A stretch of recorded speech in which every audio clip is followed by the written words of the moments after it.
Does a loved one of a person with BPD have to be 100% that they want to leave the relationship? No, I think it's very hard to get to 100%. I think people leave, if people actually do break up with the person with BPD before maybe the person with BPD breaks up or ghosts or silent treatments or just leaves you, I don't think anybody gets to 100%.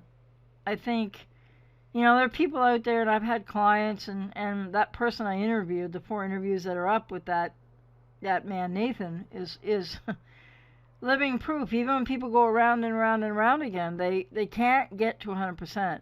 So I think it's really important that people know that if you're thinking about breaking up with somebody with BPD, or you're just getting to know somebody and there's red flags, and like the person you mentioned before, being ghosted for 4 days, and now they said they love you and they want to come back. Why? Well, it's pretty compelling and it's really difficult, but nobody's going to feel maybe even 50%.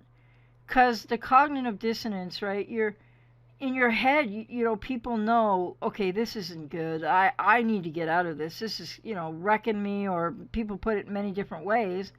But in people's emotional landscape and in their heart and their feelings, they always want to try again. They always want to make it work. So, no, if you're thinking, or if anyone is ever thinking that they need to leave a relationship because it's not healthy for them, it's really hurting you, etc., then please know you're not going to get to feeling that 100%.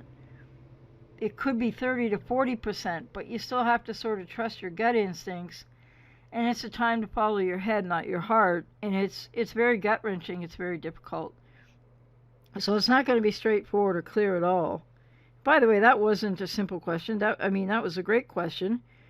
And I think it's a great question to be asking when you're young, because when you're young is an optimal time especially to really learn these lessons, and maybe for you to make this choice to perhaps take care of yourself and not continue with the relationship, even if you have massive doubts, because that's the way it goes. People can't be 100% sure. They can't even often be 50% sure.